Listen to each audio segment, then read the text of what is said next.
지난 8월 23일 수도권발 지역 감염이 매우 빠른 속도로 확산되면서 방역 대응 단계를 사회적 거리두기 2단계로 격상한 후 오늘까지 50일째 2단계를 유지해 오고 있습니다.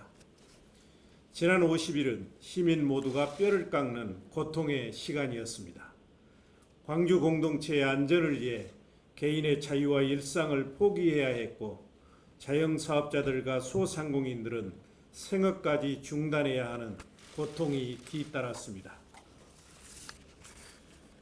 그럼에도 시민 여러분께서는 지금 코로나19 감염 고리를 끊어내지 못하고 물러서면 지금보다 훨씬 긴 시간을 더 큰 고통 속에서 살아야 한다는 위기의식을 갖고 모든 고통과 희생을 감내하고 방역수칙을 철저하게 지켜주셨습니다. 그 결과 우리 광주는 9월 중순부터 확실한 안정세를 보이고 있으며 특히 추석 연휴 이후 지금까지 11일 동안 지역 감염 확진자가 한 명도 발생하지 않았습니다. 방역수칙을 철저히 준수하면서 방역당국에 적극적으로 협조해 주신 시민 여러분께 진심으로 감사를 드립니다. 시민 여러분, 우리 시는 10월 12일 0시부터 방역 대응 단계를 사회적 거리두기 2단계에서 1단계로 완화합니다. 코로나19 안정세 유지, 장기간 2단계 유지에 따른 시민 피로감 및 지역경제 악화, 전문가 의견 등을 종합적으로 감안한 것입니다. 이에 따라 집합, 모임, 행사의 인원 제한을 완화하고 시설의 운영 중단이나 폐쇄 조치를 최소화하되 시설별 위험도에 따라 정밀 방역을 강화하고 과태료와 구상권 등 방역수칙 위반 시 벌칙의 실효성을 높여 책임을 확보하는 정밀 생활 방역 체계로 전환합니다. 이는 정부의 1단계 완화 조치와 궤를 같이 한 것입니다. 중앙재난안전대책본부는 추석 특별 방역기간 종료 시점인 오늘 이후 전국 코로나19 대응 단계를 사회적 거리두기 2단계에서 1단계로 완화하는 조정안을 발표했습니다. 전국적으로 일일 신규 확진자가 100명 미만을 유지하고 있고 특히 국민 대이동이 있었던 추석 명절 이후 일주일이 지났지만 대규모 집단 감염 없이 코로나19 상황이 방역 시스템 내에서 안정적으로 관리되고 있기 때문입니다. 거리두기를 1단계로 완화함에 따라 내일부터 다음과 같이 달라집니다. 첫째, 실내 및 실외에서 개최되는 집합, 모임, 행사에 대한 인원 제한이 없습니다. 다만 일시적으로 100명 이상이 모이는 전시회, 박람회, 축제, 대규모 콘서트, 학술 행사 등 5종은 시설 면적의 4평방미터당 1명으로 인원을 제한합니다. 또한 실내 및 실외에서 개최되는 집합, 모임, 행사 참석자들은 전원 마스크 착용과 출입자 명단 관리 등 핵심 방역 수칙을 의무적으로 준수해야 합니다. 특히 지하시설 등 밀접, 밀폐된 시설은 주기적으로 철저한 환기와 소독을 의무화합니다. 둘째, 그동안 집합금지 조치가 내려졌던 방문 판매 등 직접 판매 홍보가는 집합 제한으로 규제를 완화합니다. 다만 불법 방문 판매 활동은 여전히 집합금지 대상입니다. 생활체육 동호회 집단 체육 활동도 허용됩니다. 셋째, 유흥주점 등 정부 지정 고위험 시설 10종에 대해서는 정부 방침에 따라 집합 제한 조치를 계속 유지합니다. 현재와 마찬가지로 마스크 착용, 시설 내 최소 1m 이상 간격 유지, 실내 운영시설 주기적 환기, 출입자 명부 의무 작성, 방역관리자 지정, 방역수칙 점검일지 의무 작성 등의 방역수칙을 반드시 준수해야 합니다. 넷째, 종교시설, PC방, 목욕탕, 사우나, 게임장, 오락실 등 집합 제한 시설 28종에 대한 행정조치는 의무화에서 공고로 변경됩니다. 그렇지만 종교시설들은 시설 내 식사를 자제해 주시고 모든 시설들은 마스크 착용과 거리 두기 등 핵심 방역 수칙을 반드시 준수하여 주시기 바랍니다. 다섯째, 경로당 등 사회복지시설은 운영을 재개하되 시설 내 식사는 금지됩니다. 어린이집은 정상 운영하고 공공시설은 이용 인원을 50%까지, 스포츠 경기는 수용 인원의 30%까지 허용하되 코로나19 추이에 따라 점진적으로 확대해 나가겠습니다. 노인요양시설은 시설 내 확진 시 감염 확산이나 치명률이 매우 높아 당분간 비접촉 방식의 제한적 면회만 허용합니다. 아울러 시설 종사자들은 출퇴근 후에 타시설 방문을 자제해 주실 것을 당부드립니다. 시민 여러분, 방역조치 위반 시 처벌은 강화됩니다. 방역수칙 의무화된 시설에서 이를 위반할 경우 해당 시설 집합금지와 300만 원 이하의 벌금이 부과됩니다. 방역수칙 위반 행위로 인한 지역감염 확산 시 이를 위반한 개인 또는 단체에 대한 손해배상 및 구상권 청구가 활성화됩니다. 존경하는 시민 여러분, 내일부터 방역 단계를 1단계로 완화하는 것이 이제 코로나19를 걱정하지 않아도 된다는 뜻으로 받아들여져서는 결단코 안 될 것입니다. 그러한 방심이 여러 차례 지역 감염 위기를 가져왔고 500명에 가까운 확진자를 발생시켰습니다. 지난 9개월의 경험에서 보듯이 코로나19 바이러스는 우리가 조금만 빈틈을 보이면 언제든지 재확산됩니다. 이렇게 상황이 엄중한데도 방역 대응 단계를 1단계로 완화한 것은 코로나19의 장기화로 우리 시민들의 몸과 마음이 많이 지쳐 있고 민생 경제의 위기가 가중되고 있기 때문입니다.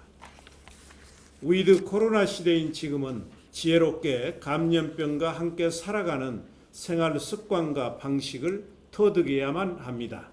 그리해야 시민의 안전과 민생이 함께 갈 수 있습니다. 또다시 2단계로 격상하는 일이 발생하지 않도록 마스크 쓰기, 많은 사람이 모이는 집합, 모임, 행사 참석 자제, 밀폐, 밀집, 밀접 공간 피하기 등 방역 수칙을 철저하게 지켜주십시오. 그동안 방역 당국을 신뢰하고 적극적으로 협조해 주신 시민 여러분께 존경과 감사를 드리며 현재와 같은 위기감과 절실함을 항상 가슴에 새기고 계속 협조해 주시기를 부탁드립니다. 감사합니다. 학생들과 교육가족 여러분, 방금 우리 존경하는 시장님께서 발표하신 것처럼 우리 시도 이제 코로나19의 위기 대응 경계를 2단계에서 1단계로 낮추게 되었습니다. 그동안 시민 여러분들과 우리 교육가족, 학생 모두가 참 어려움을 잘 참고 견디면서 이겨낸 결과라고 생각합니다.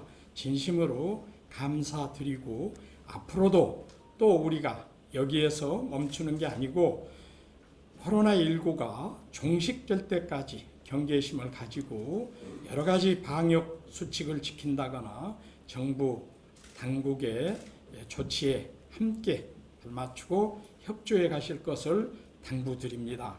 우리 광주시 교육청에서는 코로나19가 경계를 1단계로 낮춤에 따라서 거기에 따른 대책을 다음과 같이 세웠습니다. 첫째, 등교 수업을 최대한 늘려나갈 방침입니다. 1단계 경계 단계에서는 학생들을 3분의 2 등교하는 것이 원칙입니다. 그러나 학교, 교육 공동체의 합의에 따라서 이 3분의 2 등교를 좀 더 신축적이고 탄력적으로 운영할 수 있도록 하고자 합니다. 우선 초등학교에서는 1, 2학년은 전원 등교하는 것을 원칙으로 하고 학교별 협의에 따라서 조정할 수 있도록 그렇게 해보고자 합니다. 특수학교는 전체 학생 등교, 전면 등교를 원칙으로 하겠습니다. 어떻든 저희들이 이 원칙은 3분의 2 등교이지만 교육공동체 학교 구성원 모두의 합의에 의해서 시차를 두고 등교하거나 오전 오후반을 하거나 어떻든 하루 등교가 3분의 2가 아닌 시간대에 따라서 시간별 3분의 2 등교, 동시간대 3분의 2를 유지한다면 전체 학생도 등교할 수 있도록 이렇게 탄력적으로 운영하도록 하겠습니다. 또 유치원은 학급당 15명 이내 또는 20학급 미만은 모두 등교할 수 있도록 그렇게 하고요. 초등학교와 고등학교는 900명 이하인 경우에 역시 시차 등교나 시간대 등교 학생 수를 3분의 2로 조정한다면 전면 등교도 900명 이하는 가능하게, 그리고 중학교는 800명 미만인 경우는 가능할 수 있도록 이렇게 조치하고자 합니다. 이렇게 했을 때 전면 등교가 시차별 또는 이제 시간대별로 조정했을 때는 88% 학교가 여기에 해당될 수 있겠습니다. 그러나 이러한 모든 조치들 탄력적으로 운영하는 것은 교직원과 학부모님들의 합의, 협의에 의해서 해야 하기 때문에 약간의 시간이 좀 필요할런지는 모르겠습니다. 그럴 필요도 있겠죠. 그러나 이 비상한 상황에서 어려운 학생들의 학력 격차를 줄여주고 특히 초등학교 1, 2학년과 중학교 1학년들의 어려움을 이해하신다면 조금의 불편함이나 어려움은 서로 이해하고 양해해서 함께 이 어려움을 극복해 나갈 수 있도록 해 주시면 정말 감사하겠습니다. 유치원과 초등학교의 돌봄은 정상 운영하겠습니다. 우리 교육청은 무엇보다도 학생들의 안전을 가장 중요한 가치로 생각하고 대응해 나갈 것입니다. 그러면서 학생들의 학력 격차도 줄이고 또 학교에서 공부해야 할 지적, 기술적 이 지식 외에도 사회적, 감성적, 환경적 감성이라든지 인문학적 감성도 매우 중요한 것이기 때문에 우리 시민 여러분들과 학부모님, 학생, 교육가족 모두의 조금씩 양해하는 가운데 협조해서 이 어려움을 잘 이겨낼 수 있도록 그렇게 해 주시면 참 좋겠습니다. 우리 교육청은 어떻든지 현장 밀착형 지원 행정을 펼칠 것이고 여러 가지 발생하는 문제에 대해서는 우리 교육청과 교육감이 책임지도록 하겠습니다. 그런 가운데 우리 학생들, 교육가족 여러분들은 시장님께서 당부하신 것처럼 다중이용시설이나 또 소모임, 종교모임 등에 자제해 주시기를 거듭 부탁드리면서 개인 방역수칙도 잘 지켜주시기를 부탁드립니다. 감사합니다.